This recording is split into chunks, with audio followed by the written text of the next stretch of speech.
Ça va, je la fonctionne. Ah, ça, c'est autre chose. Comme d'habitude. Bonjour à tous. Aujourd'hui, 8 mai 2025, la France commémore le 80e anniversaire de la victoire des Alliés sur l'Allemagne nazie, la fin de la Seconde Guerre mondiale en Europe et la libération des camps. Pour débuter cette cérémonie, les élus du Conseil municipal des jeunes vont vous lire tous ensemble, texte écrit par Madame Marie-Françoise Lejas, citoyenne de la paix. Non.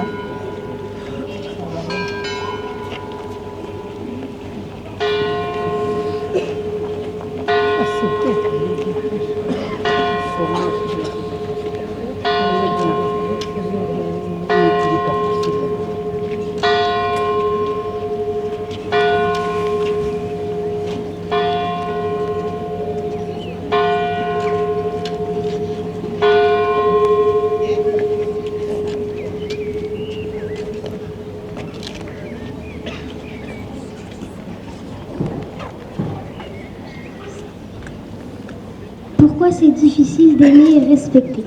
Nous sommes tous ensemble les peuples du monde entier. On est pourtant nés pour vivre sur la terre. Chantons joyeusement que nous sommes tous des frères, sans aucune aparté de nationalité. Reconnaissons vivement toutes les qualités. Souhaitons ainsi que l'homme préserve ses valeurs et que droit dans les yeux on se regarde sans peur. Bannissons la violence, les insultes et la haine, car notre devise est paix et longue vie sur elle.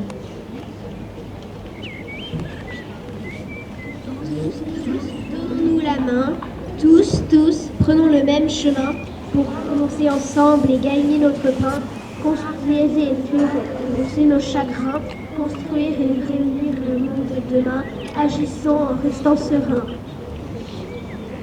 Les petits et les grands, jeunes, adultes ou seniors, chacun parle sa langue avec des mots très forts, qui résonnent et sonnent comme solidarité. Aussi, conjuguons tous ensemble le verbe aimer. Franchissons la frontière du bien, laissons le mal. Respect et loyauté sont vecteurs de morale. Le civisme, le partage et la fraternité sont les valeurs humaines de paix et d'unité. Les jeunes d'aujourd'hui sont l'avenir de demain et pour le réussir, soyons debout en train.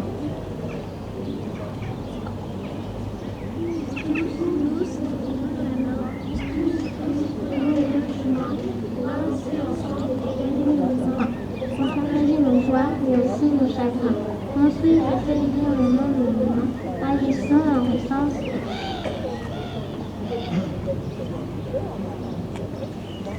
Les guerres d'aujourd'hui angoissent tous les gens. Pour nous les éviter, soyons plus tolérants. L'estime réciproque est la règle d'or. Si tous ensemble nous voulons façonner le décor, la langue de chacun est une grande richesse. Alors pourquoi ne pas parler avec sagesse? Bienveillance, mansuétude, bonté et indulgence sont l'accommodement pour obtenir l'alliance. Le courage et la confiance sont des maîtres mots. Restons dignes et humains, nous pourrons dire bravo.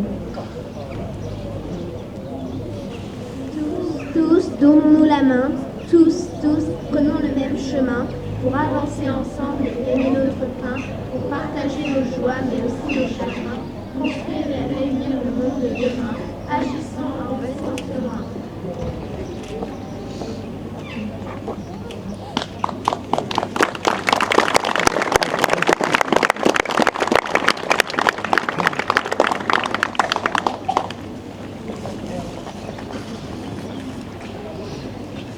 Rose et Kessie du Conseil municipal des jeunes vont maintenant nous faire lecture du message de l'UFAC, Union française des associations de combattants et victimes de guerre.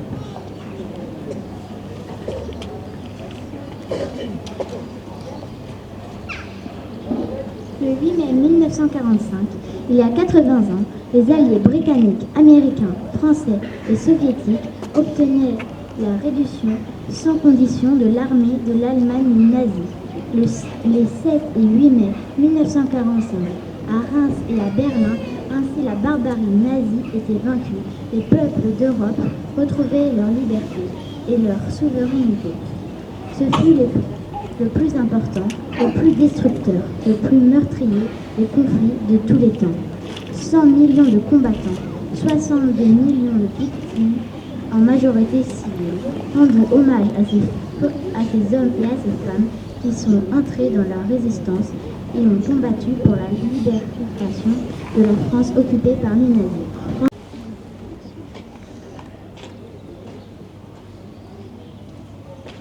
Message de M. Sébastien Lecornu, ministre des Armées, et de Mme Patricia Miralles, ministre déléguée auprès du ministre des Armées, chargée de la mémoire et des anciens combattants, à l'occasion du 80e anniversaire de la victoire du 8 mai 1945. Ouvrez le banc.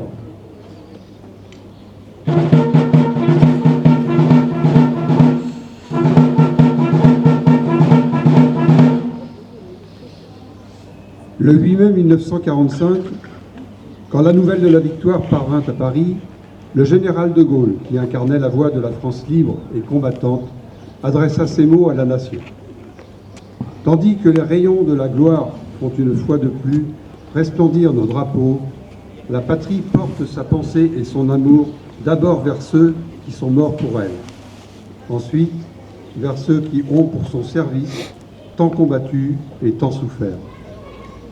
Pas un effort de ces soldats, de ces marins, de ces aviateurs, pas un acte de courage ou d'abnégation de ses fils et de ses filles, pas une souffrance de ces hommes et de ces femmes prisonniers par un deuil, pas un sacrifice, pas une larme n'auront donc été perdus.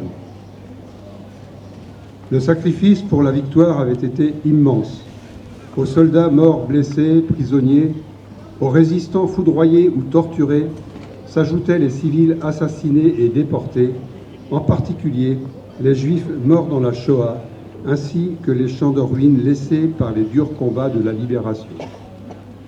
La France était meurtrie, mais un peuple entier avait survécu, et l'une des pires épreuves de son histoire grâce au soutien de ses alliés.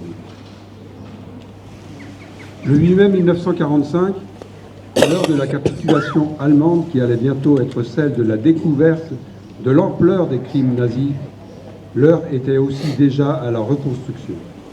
Pour que jamais ne se reproduisent les erreurs de 1940 et pour que la France renoue avec sa grandeur. C'est dans l'épreuve que se forgent des grandes nations. Et le 8 mai 1945, la France décidait de choisir un grand destin. Dans l'effervescence de la victoire et pour faire écho aux immenses sacrifices consentis pendant les années de guerre, les Françaises et les Français reprenaient confiance en eux-mêmes. Ils choisissaient de redonner au pays son indépendance, sa puissance et sa prospérité, dans un monde où tous les équilibres se redessinaient autour de deux grandes puissances. Cette ambition a permis de construire un modèle français qui fait notre grandeur et notre fierté dans les domaines militaires, sociaux, scientifiques, industriels, économiques et culturels. Aujourd'hui, nous jouissons encore de cet héritage de la libération, des choix courageux de nos grands anciens. Par-delà les clivages, ils ont su porter le pays vers le meilleur de lui-même. Alors que le cycle des commémorations du 80e anniversaire de la libération se termine dans un monde où les menaces se multiplient, où les menaces anciennes planent à nouveau sur le pays, alors que les rapports de force internationaux se reconfigurent, souvenons-nous des sacrifices qu'une génération entière de Françaises et de Français a acceptés pour libérer le pays, pour le reconstruire et pour nous donner les moyens de notre souveraineté. Vive la République, vive la France.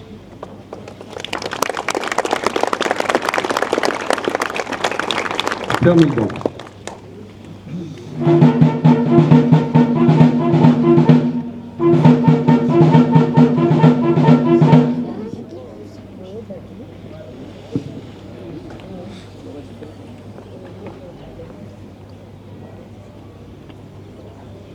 Les gerbes vont être déposées par Madame Gatel, ministre déléguée auprès du ministre de l'Aménagement du Territoire et de la Décentralisation, chargé de la ruralité, par Monsieur Yves Renaud, maire de la commune nouvelle, et par Monsieur Joël Mingui, président de l'Association des anciens combattants.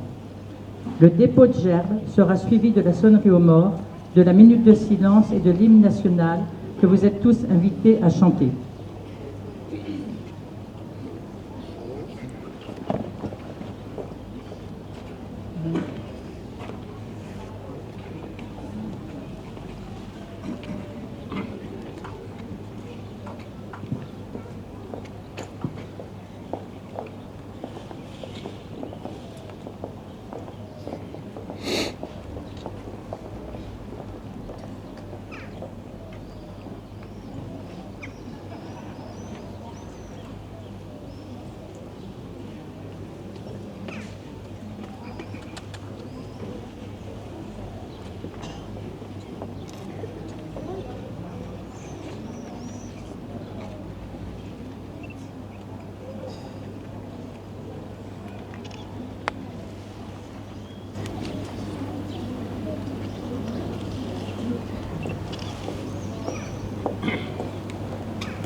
Aux morts.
Madame le ministre, Monsieur le maire et le président des anciens combattants vont procéder aux salutations d'usage.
La cérémonie officielle est maintenant terminée. Nous allons rejoindre la cour du château où la musique Sainte-Cécile procédera à une aubade. À l'issue, un vin d'honneur sera servi en salle de prêtre de l'Ésonère.